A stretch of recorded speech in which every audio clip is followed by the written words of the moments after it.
ኢየሱስ ዘውትር እንድንጸልይ በዚህ ልክ ሲያስተምረን እኛ ደግሞ ዘውትር የጸሎት ሰዓት ለመሸወድ ብዙ ጥበብ አለ። ቤት ክራይን ማለት አይደለም። ዘውትር መጸለይ ማለት እባክን ጌታ ሆይ 40 አካባቢ እየተጠጋው ነው ትዳር ካልሰጠኝ ማለት አይደለም። ዘውትር መጸለይ ማለት ካምፓስ ገብተህ ውጤት ይዘህ ከክላስ ለመውጣት እምጸልየው አይደለም። ዘውትር መጸለይ ማለት የጠየቀው እብን ተመልሶ መልስ ሰጥቶ መልስ በእጅ ላይ ይዘህ አንተን እማወራው ስለምወድን። በመሰረቱ መጸለይ ማለት መጠየቅ ማለት አይደለም። መጸለይ ማለት ከእግዚአብሔር ጋር ማውራት እና መልካም አምላክ ደግፈን ያቆምነው ዳጎን መሰላችሁ? ሰማይና ምድርን በስልጣኑ ቃል ደግፎ ያዘ። አማልክት ሳይኖር የሚያመልክ ሳይኖር ኳየር ወርሺፕ መሪ ሃይማኖት ሳይኖር ብቻውን የቆመ ዘላለማዊ የሆነ አምላክ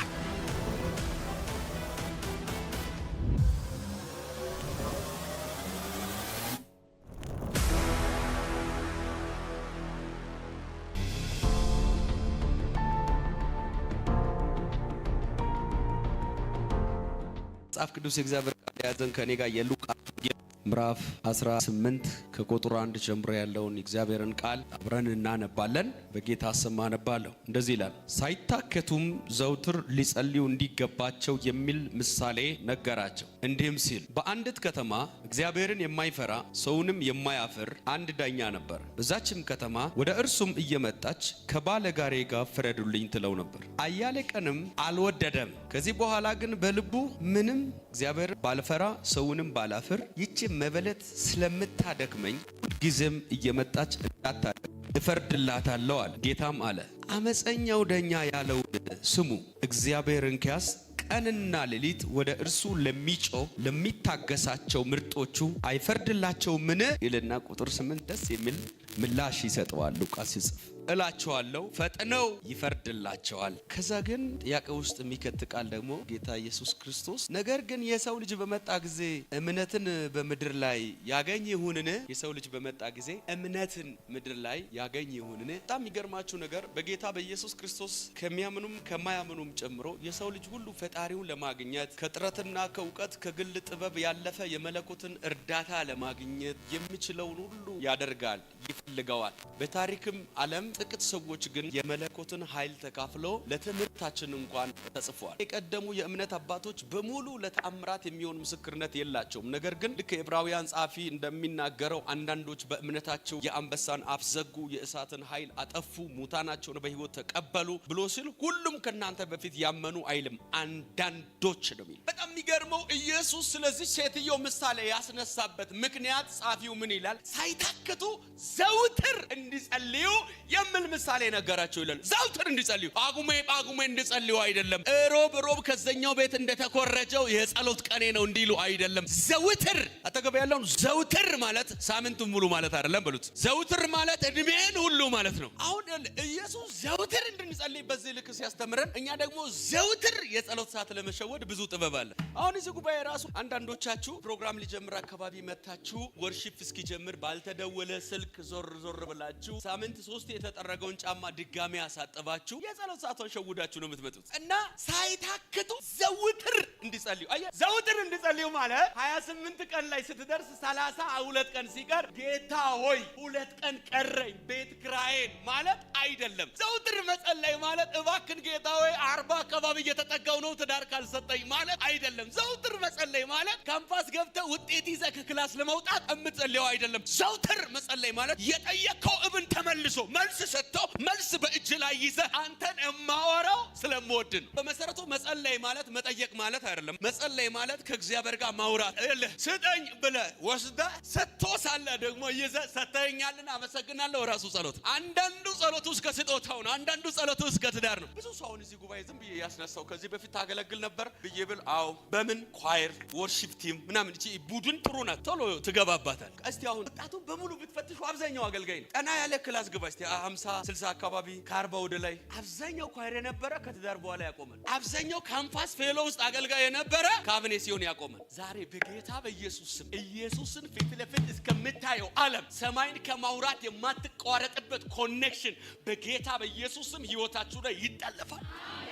በመሰረቱ አይደለም ኢየሱስ ሰባኪ የራሱ ምሳሌ ካበዛ ጉባኤ ያስቸግሩት። አንድ ጊዜ ምን ሆነ መሰለ? ይገርማችኋል። የሆነ ሰውዬ ማለት ከጀመረ መጻው ይሄን ቃል ከመስበክ ገደል የገባ በቁሎ ማውራት አያምረውም። ይሄም ቢለው እንትን ስትል በቃ አንቺ ሰፈር ይመጣና ኢየሱስም ሳይታክቱ መጸለይ እንዲችሉ አስቦ ጸልዩ ለማለት አንድ ዳኛ ነበረ። እዛ ከተማ ደግሞ አንድ መበለት ነበረች። ከባለ ጋር ፍረድልኝ እያለች ትመጣ ነበረ። ጉዳዩ ርስት ይሁን ጉዳዩ የሀብት ምናምን ጉዳዩ የሚመለከተው ኢየሱስ ጉዳዩን አይደለም፣ ስለማስፈረድና ስለመጠበቅ።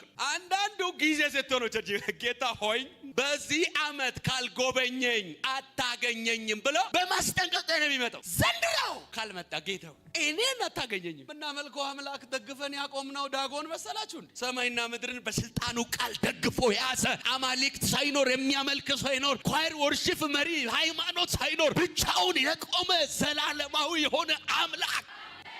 እኔ አላውቅም ለአንዳንዶቻችሁ እድሜያችሁን ደክማችሁ ማብቀል ያቃተውን ደረቁን ምድረ በዳ ሰንጥቆ ምንጭ የሚያፈልቅ የሆነ ክብር ያገኛችሁ። አሜን። እግዚአብሔር እንደዚህ ይለኛል፣ ብዙ ሰዎች ዛሬ ከበረከታችሁ ጋር ሳይሆን ከምንጩ ትገናኛላችሁ። አሜን። አጠገብ ያለውን ችርቻሮ አይደለም የምትይዘው በሉት። ስማ አንተ እቃ እንኳን የሆነ ችርቻሮ ሱቅ ስትገባና ከአስመጪው ስትገዛ እኩል አይመጣም። እኔ አንድ ምሳሌ ልንገራችሁ። ቅርብ ጊዜ እዚህ መርካቶ ለቸርች የሆነ እቃ ልገዛ ገባሁኝ። 35,000 እንደሆነ 35,000 ብር ይባላል ብሎኝ እቃ ላሰራ በሄድኩበት የሆነ ቤት አገኘውና ጠየቅኩት። ስንት ነው ስል 25,000 ብር አትልም 10,000 ብር ነው። እቃውን እዚህ ጋር ነው ማደሻ ማስገባው ሲመለስ ወስዳለሁ ብዬ ግን እንዴት ሺፍ ሆነ? ሌላኛው ቤት እዛው ራሱ ህንጻ ላይ ሌላኛው ቤት ሲጠይቅ አይ አሁን ጨምሮ ስለሆነ ለአንተ 39 አደርጋለሁ። እዚህ 39 እዚህ 25 ለምን ሆነ አልኩና እዛችኛው ጋር መጥቼ ቆይ አንቺ ጋር ያለውን እቃ እሱ ለምን ነው 39 ያለው? የብራንድ ልዩነት አለ ወይ ሲል የለውም አለ። እና ምንድነው ሲባል ለሁላቸውም ያከፋፈልነው እኛ ነን። እኛ ቀጥታ ነው የምንቀበል።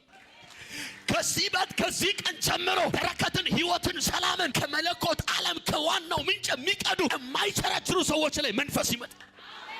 ቀኝ ብድግ አድርግና ከዋናው በለኝ። ትንሽ ዞር ብል ልዩነት ይኖራል ሲል አዲስ አበባ ላይ ከካምፓኒው ጋር ውክልና ያለን እኛ ብቻ ነን አለች። 2 ወር ጠብቀህ ብትመጣ ይመጣል አለች። አየህ እዚህ እቃው ያለው 2 ወር ጠብቃለሁ። ለምን? ከዋናው ለመቀበል። አንዳንዶቻችሁ እግዚአብሔር ያስጠበቃችሁ ማንም ካገኘበት እንዳታገኙ ከዋናው የሆነ ብርሃን የማይግል የማይቀልጥ የማይቃጠል የሚዘልቅ ከዋናው የሆነ ነገር አጠገብ ያለውን እያስጠበቀ ያለው ከዋናው የሆነ ነገር ነው ብሉት። እኔ እቺ ሴትዮ ክፍሉን በጣም በጽሞና ስላነበብኩት አየኋት። እያነበብኩ ሰዓት አክባሪ ናት፣ አላማ አክባሪም ናት። ለሰውየው ራሱ ያንቺን ጉዳይ ነገ 2 ሰዓት ነው የምናየው ብሎ ቢላት ያለ 2 ሰዓት እሱ ፌሮል ሳይፈርም ደጁ ላይ 2 ሰዓት ነገ ያለው ዛሬ ነው ብላ ደጅ ናት። እሺ ገባ መጣሽ እንዴ? ትንሽ ስብሰባ ነገር ስለምንገባ በኋላ ብሎ ቢላት፣ ምክንያቱም ምንድነው የሚለው? አያለ ቀንም እየጨቀጨቀችው ምን አላደረግም አልፈረደላትም ነው የሚለው። አያለ ቀን ብዙ ቀን ይቀጥራታል እንጂ አይፈርድላትም። አልፈረደልኝም አትለውም። ቀጠረውን ትታመናል፣ ትመጣበታለች። አንዳንድ ቢሮ ታውቃላችሁ፣ ምሳ ሰዓት የሚቀጥሯችሁ ቢሮ እያለ መታችሁ እንተ ምሳ ሰዓት አካባቢ ወይ ደግሞ ስልኬን ይላል። አንተ እስክብርቱ አንስቶ ከፊት ላቀረብከው ወረቀት መፈረም እየቻለ ስልከን ያዝና ደውል ይላል። ስልኩን አትያዙ፣ ቢሮ ነው። ሰውየውን አግኝተሽ ስልኩ ምን ያደርጋል? እና ሴትዮ 2 ሰዓት ካለ 2 ሰዓት ፍጥጥ ብላ ምታፍር እንዳይመስልህ ቆማለች። ሰውየው ምን አይነት ሰው እንደሆነ ታውቃለህ? እግዚአብሔርን ሰማይና ምድርን የፈጠረ የማይፈራ ሰው የሚባል ሸም የለው። የምን አንዳንድ ሰው ታውቃለህ? ጉቦ ሊቀበል አምጣ ይላል። ግራ ቀን ትፈራለህ አንተ። ዞር ዘ ምን ችግር አለው? አምጣ ነው የሚለው። እንዲህ አይነት ሰውዬ ነው ሰው። አፍርም ምንም እፍረት የሌለው አደባባይ ላይ የፈለገው ነው ያለ ምንም አይመስለው ሰው አለና የማያፍር ነው የሚለው። ይሄ ሰው የፊት ሴትዮም አታፍር። 2 ሰዓት ብላኝ ነበር። እንደምን አደርክ? ደህና አደርክ? ስራ ጥሩ ነው ትላለች፣ ታስተነፍሳለች። ገርሟል። በጊዜ መጥቼ ጠብቄ ነበር ስትል ከሰዓት ይላታል። እሺ መልካም ከሰዓት እንገናኝ ብለን ትሄዳለች። ታቋርጣለች ሲል ትመጣለች፣ ይደክማታል ሲል ትመጣለች። እስከ መቼ ነው የምትመጣው ካላችሁ እስኪ ፈርድላት። የምታገለግሉት እስከ መቼ ነው? የምታመልኩት እስከ መቼ ነው? የምትንበረከኩት እስከ መቼ ነው? እስክትቀበሉ እንደሆነ ከቆረጣችሁ ይሰጣችኋል። ሐናን አይታችኋል? እርግጠኛ ናት ልጅ መስጠት የምችል አምላክ እንደሆነ። ኤሊ በኤሊ ያሰደባት አትመለስ። ያሰድቧት የመጀመሪያ ቀን ጸሎቷ ላይ እግዚአብሔር ኤሊን አቋርጦ ቢሰጥ ራሱ እኮ ታውቃላችሁ፣ ለሐና እንኳን እግዚአብሔር ልጅ የሰጠው በኤሊ አድርጎ። ሰውኛ ቢሆን እኮ አይመጣም። ንጹህ ሴትዮዋን ሰካራም በሚል ኤሊ አንደበት ነው ልጅ የሰጠው። እኔ እንደምናምን ሴት አትቁጠር ልባ ያዘነባት ምናምን ብላ ስትል የእስራኤል አምላክ የልመናሽን ይስጥ። የዛ ቀን ነው ይሄ ማየት ያቆመ መጸለይ ያቆመ በልጆቹ ቤቱን በሚያስፈርድ ሰውዬ ክዳኑን በሌላ አላስቀጠለም፣ አስቀምጦታል። ሰካራም ተብላ ስትሰደብም ፈቅደው ነው። ዳዊት አንድ ጊዜ ተውት እግዚአብሔር ዝደብሎት ልኮ ይሆናል አካታካታካ ነገር ግን ሰውየው አቋርጦ መቀበል ነው። እኔ መልእክታለኝ የለመኑ ተስፋ ያደረጉትን ይችላል ያሉትን ከእጁ የተመለከቱትን ማዕበሉን አቋርጦ ግፊያውን አቋርጦ ቻሌንጅ አቋርጦ የሚመለከቱ ደርሶ የሚያስወርሱን የሚወርሱ ኃያላን እግዚአብሔር አምላክ ዛሬ መቀመጫ ስፍራቸውን ያመቻችላችሁ። እስቲ አንዴ ዞር አልልም በሩ። ሰይጣን ባይዞ እዚህ ስትዘምሩ አይናደድም። ምንን ጠይቁ ውጪ እንገናኝ ነው የሚልሽ። እዚህ ዞር አልልም ብላ ነበር ቅድም ምናምን ብሎ እዛ አይፈራም። ዞር የሚያደርግ ከስ ቅድም ዞር አልልም እያልሽ ነበር አይደል? ያው ብሎ የሚጠብቅሽ ደጅ ነው። እዚህ የጀመርሽውን ዝማሬ ኪቦርዱም ሄዶ ዘማሪዋም ሄዳ ፕሮግራምም አልቆ መንገድ ላይ ዞር አልልም በለው። እሷ ተቀጥራበት እየተመላለሰች ባልደከማል ሰውየው ደከመው። ሁልጊዜ እየመጣ ከምትነዘንዘኛል ሰላም ከምታሳጣኛል ባይዘው እንደሚመስለኝ ሴትዮዋ ሰውየው በሰላም ቤት ሲገባ ራሱ ፊቱ ትመጣለች። ምክንያቱም በየቀኑ ነው የሚያያት። ቢሮ ደጅ ከመጣ ያያታል፣ ቢሮ ከገባ ሳያገኛት አይቀርም። ስለዚህ ቢሮ ባይሄድ ራሱ ፊቱ ነው የምትመጣበት። ስለዚህ ካልፈረድክ እኔ ለአንድ ሰው መልእክት አለኝ። ይህ አመፀኛ ደኛ ቀንና ሌሊት ፊቱ የምትቆመው ሴትዮ ከፊቷ ማጠፋ ከሆነ አንተ ሳትፈጠር ያየ አምላክ በእናት ማህፀን ውሃ ሆነ ሳለ ስላንተ የሚያውቅ አምላክ ቀንና ሌሊት በፊቱ ዘውትር ስለሚተጉ ልጆቹ ይህ አመፀኛ ደኛ እንኳን መልስ ከሰጣል፣ አረ መልእክት አለኝ እግዚአብሔር ይመልስላቸው። ይህ አመፀኛ ደኛ እንኳን ተግቶ ስለዚህ ሴትዮዋ ንዝነዛ የሚፈርድ ከሆነ ታዲያ ቸር አባታችሁ ስለናንተ በትዕግስት ዘውትር በፊቱ ስለሚጸልዩ አይፈርድምን ይልና ጻፊው እላቸዋለሁ በእውነት ፈጥኖ ይፈርድላቸው። እዚሁ ክፍል ምዕራፍ 19 ላይ አንድ ሰውዬ ታያላችሁ። ይሄ ሰውዬ ዘካርያስ ይባላል። ባይዘው ሰው ተስፋ ለመቁረጥ መፍት ካለው እንደ ዘካርያስ ተስፋ ለመቁረጥ ባለ መፍት የለም። ምክንያቱም ኢየሱስን ሰው በስጋ በአካል የሚያይበት ዘመን ነው። ኢየሱስ ደግሞ አጭር አድርጎ ነው የፈጠረው። ሰውየውን ቁመት ከልክለው ካለማየት እንዳያርፍ ደግሞ ልቡን ያስጨውበታል። ኢየሱስ የሚባለውን ሰውዬ ለማየት ይፈልግ ነበር ነው የሚለው። በጣም ደስ የሚለኝ ቃል ግን ሰውየው ኪሱን አይደለም ማየት የሚፈልገው፣ ታምራቱን አይደለም ማየት የሚፈልገው፣ ሲያናግረው አይደለም ማየት የሚፈልገው፣ ራሱን አይን ለሌለው አይን ይሰጣል የሚባለው አይን እኮ አለው፣ ቤት እኮ አለው፣ ኑሮ እኮ አለው፣ ባለጠጋ ነው፣ ባለስልጣን ነው። አሁን የሚፈልገው ሳምቲንግ ከእጁ አይደለም ራሱን። እኔ አንድ ሰው አለ ከዚህ ቀን በኋላ ያነበበውን ኢየሱስ የሰማውን ኢየሱስ በጓዳው ሚያይ ይዞ የሚገባ መልእክቴ እንደዚህ የሚል ነው። እስክታገኘው ጠብቅ አትሄድ የሚል ከደጁ እማትጠፋ ከሆነ ትግሌ ለምን ባይዘው ሰይጣን ጃኬት የማሳጣት ፕሮግራም አይደለም ያለው ከእናንተ ጋር። ሲፈልግ ይሰጣችኋል። ሰይጣን የሆነች እጮኛ የማሳጣት ፕሮግራም አይደለም ከእናንተ ጋር ያለው። ከፈለገ ደርቦ ይሰጣችኋል። ሰይጣን ትልቁ ፕሮግራም እናንተን ከደጁ ማሳጣት ነው። ባገኝ ባጣ ከደጁ አልጠፋም ስትሉ ምን አደከመኝ። አንዳንዶቻችሁ ዛሬ ከነደስቲኒያችሁ ይተፋችኋል። ከኔም አልፎ እሷን ተናገርካት፣ ወንድሜን ተናገርከው። ፍሎው ወደ ቤተሰብ ሲመጣ በጣም ተገረምኩ፣ ተደነቅኩኝ። እና ቃል በቃል እንደው እሷ በጣም የምትገርም ሴት ናት እና እንዳፈስካት ቁጥር በእሷ ዝም ብላ ኢንጆይ እያረክ ኑር ነው ያልከኝ። ደግሞ እያልኳ ነበር ከዚህ በኋላ እንደምንገናኙ እርግጠኛ ነበር። ግን በአገልግሎት ሌላ ዳይሜንሽን ስላልከኝ ባይዘው እያገለገልኩኝ እግዚአብሔር ወደ ሌላ ክብር ውስጥ ማውን ስላረከው ታምር ስላሸጋገርከኝ ትልቁን ተራራ ስምህን ሰላም በዚህ ቤት ይሁን። ሰላማችሁ ድረስ በላዩ ላይ ልደርብ ምስጋና አምላኬ አረን ያመለጥኩኝ አንተን በማመኔ አምላኬ በሰውነቴ ላይ ታወቀኝ መዳኔ አምላኬ ታዲያ እንዴት ዝም ይላል የተደረገለት አምላኬ በድቅድቅ ጨለማ ብርሃን ይወክለት አምላኬ። ሰላም ለእናንተ ይሁን የእግዚአብሔር ቤተሰቦች። እኔ ዘማሪ ዮሐንስ ጅማ እባላለሁ። የባቱ ከተማ ነዋሪ ነኝ። ያው በህይወቴ ማለት የሆነ የተፈጠረ ነገር አለ። ያንን ነገር ምስክርነት ለመናገር ነው የበቃሁት። ከዚህ በፊት የዛሬ ዓመት ምናምን አካባቢ በአዲስ አበባ ቡልቡላ በክራይስት ፌሎሺፕ ቤተክርስቲያን አጋጣሚ በሚመስል ሁኔታ ነበር እኔና ባለቤቴ ወንድሜና የወንድሜ ልጅ ሆነን ይሄድ ነው የጋበዘችን። ዮርዳኖስ ዮናስ ትባላለች። እንደውም እኛ ድንገት ሌላ ቸርች ልንሄድ ነበር ሐሳባችን። ሰዓት ረፍዶ እዛ ከመሄድ እግዚአብሔር ለካ በዛ ቤተክርስቲያን እንድንገኝ ፈቃዱ ስለነበረ በዛ መገኘት ይችላልና የሚገርማችሁ ነገር እየተጸለየ አፖስትል ዘላለም እያገለገለ የሆነ ነገር እንደሚሆን ውስጤ ያምናል። መጥቶም እንደሚጸልይልኝ እርግጠኛም ነበርኩኝ በሰዓቱ። ግን የሄድኩበት አዲስ አበባ የሄድኩበት አጋጣሚ መዝሙሬ ልሰራ ነበረ፣ ክሊፕ ልሰራ ነበር የሄድኩትና ክሊፔን ጨርሼ ነው በማግስቱ ቸርች ሄድ ነው። ልክ እዛ ቸርች ስንሄድ ትንሽ አንዳንድ ውጣ ውረዶች ምናምን ነበሩና ትንሽ አዝኜም ነበረ። ያው ባለቤቴ ራሱ አታውቅም በውስጤ ምናምን ትንሽ የሆነ በቃ ማለት ክራውድዶች ምናምን ነበሩ፣ ያሳዘኑኝ ልጆች ነበሩ። እነዛን ነገሮች ስቲል ነው አሁንም ስመሰክር አታውቅም፣ አልገለጽኩላትም እና ድብቅ አድርጌው ነው ያው ግልጽ ማድረግ ስለማልፈልግ ማለት ነው። እና ያን ነገር ከተቀረጽኩኝ መዝሙሩን ከተቀረጽኩኝ በኋላ ወደ ቸርች መጣን። እየሰበክ መጨረሻ ላይ እየጸለይክ ፕሮፌሲ አምጥተልኝ ነበረ። ወደፊት ና አልከኝና ይዘኝ ሄድክ።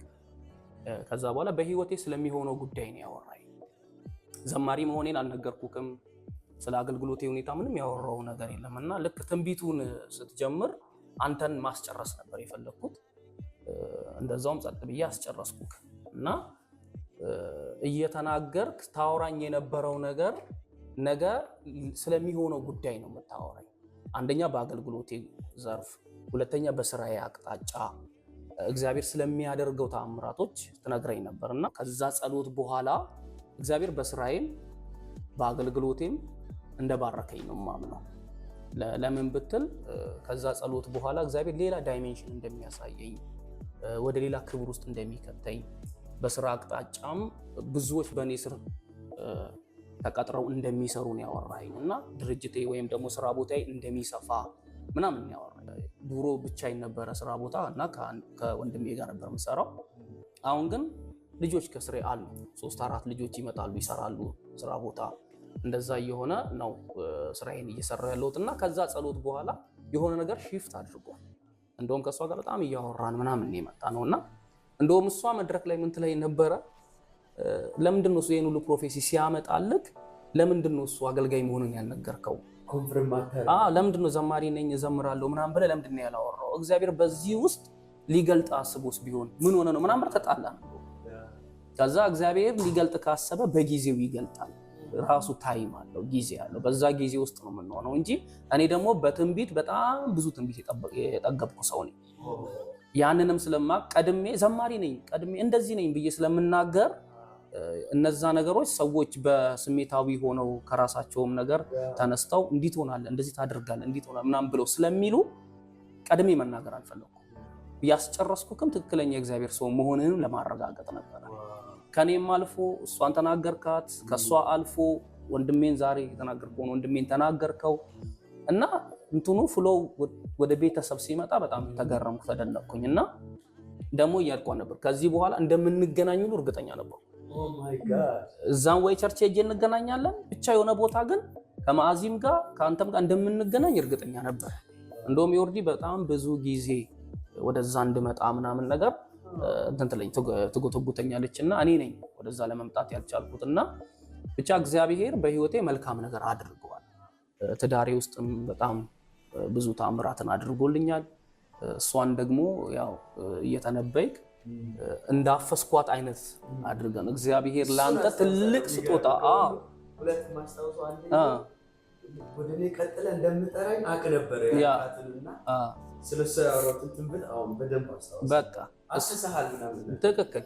እንደውም ቃል በቃል እንደውም እሷ በጣም የምትገርም ሴት ናት እና እንዳፈስካት ቁጥር በሷ ዝም ብለ ኢንጆይ ያረክ ኑር ነው ያልከኝ። እንደውም ትዝታለ በጣም እየተደሰትክ ኢንጆይ ያር በእረፍት ኑር እና እግዚአብሔር የምትገርም ሴት የጸሎት ሴት ሰጥቶሃል፣ አቅም ያላት ሴት ሰጥቶሃልና እያልክ እንደውም ያንን ትንቢት ስታወራ ነበርና በጣም ነበረ በቃ ውስጤ ይዘል ነበር። ያንን ቃል ብቻ አግኝቼ በመሄዴ ሌላው ነገር ይቀር፣ የሥራ ቦታዬም አይደለም ሌላ ነገር አይደለም፣ ግን በአገልግሎት ሌላ ዳይሜንሽን ስላልከኝ ባይዘው እያገለገልኩኝ እግዚአብሔር ወደ ሌላ ክብር ውስጥም አሁን እየከተተኝ ከዝማሬው ባሻገር ማለት ነው። አሁን ከሰሞኑ በጣም ያው ባለፈውም ሳምንት ኮንፈረንስ ላይ ነበርን። እዛም ኮንፈረንሶች ላይ ሻሸመኔ፣ ወላይታ ሶዶ ሜጄ ያገለገልኩባቸው ጊዜያቶች ካንተ በኋላ ነው የሄድኩት። እግዚአብሔር ከዛ ጊዜ በኋላ በጣም ብዙ ነገር እየተናገረን በህይወታችን እየሰራ እያደረገን ያለውና እግዚአብሔር የተባረከ ይሁን። በዚህ በጸለይከው ጸሎት በህይወቴ ሆኗል። ተባረክልኝ። በዚያ አጋጣሚ ቅዱሳን እንግዲህ እኛ ቸርች ሲመጣ ዘማሪ መሆኑን አላውቅም። ትንቢት በተናገርኩበትና በጸለይበት ጊዜ ዘማሪ ነኝ ምናምን ቢል እዛው ምናልባት የመዘመር ኦፖርቹኒቲ ሊኖረው ይችላል፣ ማገልገል ይችል ነበረ። ግን እግዚአብሔር ጊዜ አለው። ዳግም እንድንገናኝ አውቅ ነበረ። ዛሬ ደግሞ በፍጹም በማናውቀው መንገድ በማናውቀው ፕሮግራም ይህንን ምስክርነት እንኳን ለመቀበል አስበን ከአዲስ አበባ መተን ሳይሆን በእግዚአብሔር ቀጠሮ ነው እዚህ ቤት የተገኘ ሰው። ጌታ ቢፈቅድና ብንኖር ቅርብ ጊዜ ደግሞ ጆን በክራይስት ፌሎሺፕ መድረክ እንግዲህ በጨመረው በከበረው ደመና ይታያሉ ማለት ነው። የእግዚአብሔር ሴት አብሯ ትመጣለች። በጣም እንወዳችኋለን። በተለያየ ዓለም ሆናችሁ ግን ኮንፈረንስ በሄድኩበት ቢሆን እኛ ቸርች ራይት እግዚአብሔር ተናግረው የሚታይ ነገር በህይወታችሁ አድርገው ምስክርነትን ግን የምታፍሩ ሰዎች በምስክርነት ውስጥ የሚወጣው የእግዚአብሔር ክብርና የእግዚአብሔር ክብር፣ ሁለተኛ ደግሞ ከምስክርነታቸው የተነሳ ድል ነሱን የሚል የተኛው ምስክርነት የእግዚአብሔርን ታላቅ ስራ የሆነው እግዚአብሔር ታላቅ ማዳን የሆነው የኢየሱስ ክርስቶስን ድንቅ ስራ ዳዊት ተአምራትን ድንቁን ሁሉ አውሩ ነው የሚለው፣ ተናገሩ ነው የሚለው። ይሄ ሼም የሌለበት እውነታ ነው እና በዚህ አጋጣሚ በተለያየ አካባቢ ያላችሁ ለምስክርነት እንድትደውሉልን እግዚአብሔርን ታላቅነት በምስክርነታችሁ እንድታወጡ ልጋብዛችሁ ወዳለው። ፓስተር በጣም ደስ ብሎናል። አንተ ጋር የመጣ ነው በእግዚአብሔር ፕሮግራም ነው። ደግሞ ከዚህ ከመኪናው አደጋ በኋላ የመጀመሪያ መድረክም መሆኑ የእናንተን ቤት ደግሞ የዚህ ቤተክርስቲያን አገልግሎትን ለየት ያደርገዋል። በመጨረሻ እንዲያውም እስቲ የእግዚአብሔር ሴት ደግሞ እሱን ባይዞ ሴቶች ጥሩ ናቸው ለምስክርነት ሲጸለይ ምላለው ነገር አንድ አይረሱም፣ ሁለት አሜን ላይ ማለትም አያስቸግሩም፣ አንደኞች ናቸው እና ታላቅ ሴት ወደ አንቺ ልምጣ።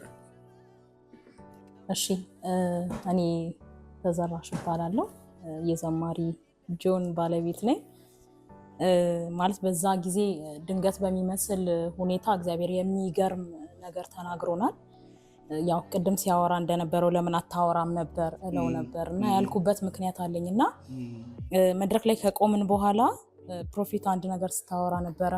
የእናንተ ነገር ባላችሁበት ከተማ ከየት እንደመጣችሁ አላውቅም፣ ብዙ ነገር ለሰዎች የሚታይ ይሆናል።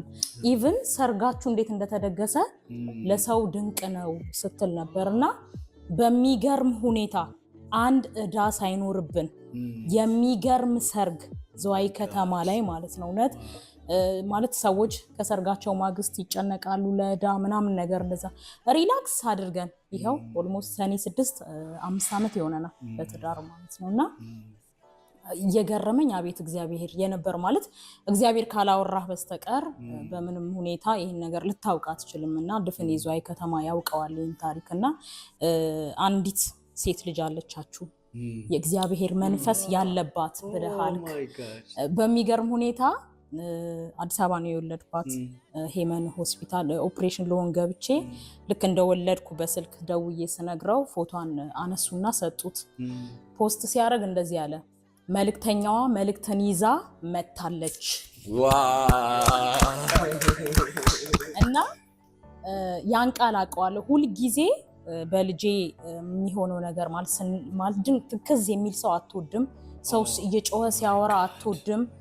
የሆነ ነገር እንጸልይ ሲባል ገብታ መጸለይ ምናምን ከአያቷ ጋር ስለምትውል ጸሎት ትወዳለች እና ስትጸልይ ምናምን ሚሞሪ አለን ኖርማሊ እና በቃ ሁል ጊዜ ይገረማለው እና ልክ ስታወራ የስ አልኩ እና አው መልእክት አላት አልኩና መልእክተኛ እንደሆነች ይገባኛል ብላቴናዬ ማለት ነውና ባንተ እግዚአብሔር ሲያወራ ለካ በሱ ውስጥ ሆኖ ያንን ነገር ነው እግዚአብሔር ያረጋገጠልኝ ነበር። ገና እንደተወለደች በወጣው ስም እውነታውን ኮንፈርም አደረገች እና በጣም ተደነቅኩኝ። እግዚአብሔር ከዚህ በኋላ በቃ በእናንተ ህይወት ምናምን እየተነበየክ የነበረውን እያለንበት ያለው ላይፍ ስለነበረ እንደዚህ ያልኩኝ ከወጣው በኋላ እንዴት ነው ፍቅር ዝም የምትለው እንዴ? ለምን በቃ የእግዚአብሔር ሰው ሲያወራ እውነት የሆነውን እውነት ብለህ ማውራት መቻል አለበት ስለው ምናልባት አይታወቅም እስከዛሬ ድረስ ስሜታዊ ሆኜም የሆነው ነገር አስደንግጦኝ የምመልሰው ምላሽ ነቢያትን በስጋቸው እንዲተነብዩ ላረግ ይችላል የሚል እምነት ስላለኝ ለዛ ነው ዝም ያልኩት አለኝ ማለት ነው። ከዛን እንደዛ ሲለኝ እንደዚህ ያልኩኝ ምንም ይሁን ምንም ይሄኛው አገልግሎት አልኩት እንትን ከዚህ በፊት ተሰርቷል መዝሙሩ ሪሚክስ ነው የተደረገው ክሊፕ ስንሰራ ማለት ነው እንደ ትላንትና ማታ ሰርተነው ነው እንደ ነገ ጠዋት ቸርች ላይ መጣ ነው ማለት ነውና 6 ዓመት በፊት የተሰራ መዝሙር ነውና እንደዚህ ነው ያልከው እንደው መልእክቱን ስታስተላልፍ ምድር ከዚህ በኋላ ላትሰማ አትችልም ዋው በኢየሱስ እኔ ራሴ ወሰድኩ መልሼ ከዚህ በኋላ ትሰማለህ አንተ እዚህ ባለህበት ኤሪያ እንዳትጠብቅ በኢትዮጵያ እንዳትጠብቅ ከከተማ ውጪ የሚሆነው እንዳያስደንቅ ከዚህ በኋላ በጣም እየተንጀረገክ የምትሄድበት ጊዜ ፍለፊት ላይ ነው ያለው ምናምን በጣም እኔ አብድ ነበር ያኔ ማለት ነው የሱ ኖርማል መሆን ትንሽ እንትን ይለኝ ነበር እና እግዚአብሔር መልካም ነው አሜን በእግዚአብሔር በጣም አምናለሁ እና እግዚአብሔር በስራ ላይ ሲሆን ነገሮችን ማለት እንዲ ኮምፕሊኬትድ የሆነ ላይፍ ላይ የሚመጣው ነገር ግራ ሊያጋባ ይችላል ግን እግዚአብሔር ስለሚተማመንብህ ነው ያንን ነገር የሚያደርገው ሲፈትንህም ማለት ሌላ ቦታ ስትሄድ የምትንሸራተትበት እንዳትሆን ሲፈልግ ሊያጠነክር ሲፈልግ ፈተናዎችን ያበዛባልና በፈተና የሚጸና እሱ አይደል የሚለው መጽሐፍ እንግዲህ ሊያጸናን ሲፈልግ ብዙ በዛ ሰዓት ላይ በሚሰሩ መዝሙሮች ላይ ብዙ ፍላጻዎች እንትን ይሉ ነበርና በዛ ሁሉ ከዛ ጸሎት በኋላ ነጋችንን ሊቀድመን ተስፋ ሊያስቆርጠን እየመጣ እንደሆነ እንዲገባን ረድቶናልና ምንም ደስተኛ ነን ማለት የሚያስደንቅ ነገር ሊሆን የሚመጡ ነገሮች ለምን ይሆናል እንዴት እግዚአብሔር እንዲህ ነው የተናገርከው እንዳንል እግዚአብሔር ያለን ይሄንን አይደለም ነገ የሚሆን ነገር አለ እያለን ይሁን እንዴ በቃ ለሰዎች እንደዚህ ይላለው ማንንም ሰው ዛሬ ስለምኖረው ኑሮ ነው እንጂ ማቀው ሰዎች አይደለም የሚኖሩልኝ እኔ ዛሬን ነው የምኖረው የተፈቀደልኝም ዛሬ ነው ዛሬን ደስ ይያለኝ ነው የምኖረው ነገን ግን እሱ ያውቃል ምክንያቱም መጽሐፍም የሚለው ስለ ዛሬ እንጂ ስለተሰጠን ቀን እንጂ ስለ ነገ አናውቅም ብዙ ሰዎች ለነጋቸው ያከማቻሉ እኔ ግን ለነገዬ ማከማቸት አልፈልግም ነገዬ በሱ እጅ ስለሆነ ዛሬን እኖረዋለሁ ነገዬን ደግሞ እሱ አዘጋጅቶ የሰጠኝን እኖረዋለሁ እና እግዚአብሔር ከዛ ጸሎት በኋላ እንግዲህ እግዚአብሔር እንዳወራው ስንት የት ነበር ያልከኝ ኮንፈረንሶች ይወጣችሁ በሻሸመኔ ወላይታ አርሲ ነገሌ ሻሸመኔ እንደዚህ አይነት ቦታዎች እና ከዛ በኋላ መዝሙሮችን ሰርቻለሁ ባይዘው ገና አሁን አየር ላይ ያሉት በኦሮምኛም በአማርኛም አሁን እንደውም ወደ አልበሙ እንደው በዚህ አጋጣሚ ግን እንዳንተ ያለው ስራ ያላቸው ትዳር የሚመሩ ደግሞም ጥሪ ያላቸው በእኛ ዘመን መድረክ እንደዚህ ዝም ብሎ አልጋ በልጋ እና ትላልቅ ነገር ተሸክሙ ኦፕን ዶር ከፊታቸው ስለሌለ ሰራተኛ ብቻ እንደሆኑ አድርጎ ራሳቸው ለእንጀራ ብቻ ምንም ስራ ቢሰሩ ገቢ ቢኖራቸው ግን ፉል የሆነ ሃፒነስ በውስጣቸው አይኖርም አገልግሎታቸውን አስቀምጦ በስራቸው ላይ ብቻ አላሉ እግዚአብሔር እንግዲህ እንደዛ ታግለ ተናግሮ ደግሞ እንደዚህ አምጥቷልና ምትላቸው ነገር ካለ ያ እኔ ምለው ምንድነው እሱ መጀመሪያ መሰጠት ነው የሚፈልገው ለየትኛውም ነገር ለተሰጠህለት ነገር እግዚአብሔር ሪዋርድ ይሰጣል ምላሽ አለው እግዚአብሔር በተለይ እንዲጸጋ ያላቸው ሰዎች ከዛ ወደ ራሳቸው የቢዝነስ ዓለም ምናምን ለሄዱ ሰዎች እምለው ነገር ምንድነው ካላቸው ስራቸው ካላቸው ከሚሰሩት ነገር ይልቅ የተሰጣቸው ጸጋ ይበልጣል አሜን ጸጋን የሚያክል ነገር በምድር ላይ የለም ለሰው ልጆችም ማሸነፊያ መሻገሪያ ኤቭሪ ለየትኛውም ነገር ምድር ላይ እንኳን ለምንኖረው ጉዳይ እንኳን የተሰጠን ጸጋ ነው አሜን በጸጋ ነው የምናሸንፈው በጸጋ ነው የምንሻገረውና ስራ ክፉ ነገር አይደለም ነገር ግን ባላንስ ማድረግ ወደሚበልጠው ነገር ማዘንበል ለምሳሌ አሁን ሰራለሁ ስራዬ ነገር ግን አገልግሎቴ ነው ምንም ሳላልንት ነው ማገለግለው ተሰጥቼ ነው ማገለግለውና ያም አገልግሎት መሰጠት ይፈልጋል አገልግሎትን ለማገልገልና ሰዎች አገልግሎት ላይ ብቻ ትኩረት አድርገው ስራቸውን ደግሞ ትተው ሙያ ያያላቸው ያንዛም ዓለም ላይ በጣም አቅም ያያላቸው ፖቴንሻል ያያላቸው ወደ ጸጋ ብቻም ደግሞ የሚሮጡ ሰዎች ትተው የሚሄዱ ሰዎች እግዚአብሔር ሙሉ ለሙሉ ጥሪውን ከጠራቸው መተዋቸው ምንም አያጠራጥርም ችግር የለው ነገር ግን እየሰራው አገለግላለሁ ለሚሉ ሰዎች ግን በብዛት 100% ማድረግ ያለባቸው ሁለቱንም ባላንስ አድርገው ጸጋ ላይ ነው ማድረግ ያለባቸው። ከዛ በኋላ ስራቸውን መስራት ይችላሉ። እና በዚህ ሚዲያ የምትሰሙኝ በሙሉ እንደኔ እያገለገላችሁ የምትሰሩ በጸጋችሁም ላይ በስራችሁም ላይ ታማኞች ሆናችሁ ስሩ እላለሁ። በእግዚአብሔር ታመኑ። ታዲያ እንዴት ዝም ይላል የተደረገለት አምላኬ? በድቅድቅ ጨለማ ብርሃን ይውክለት አምላኬ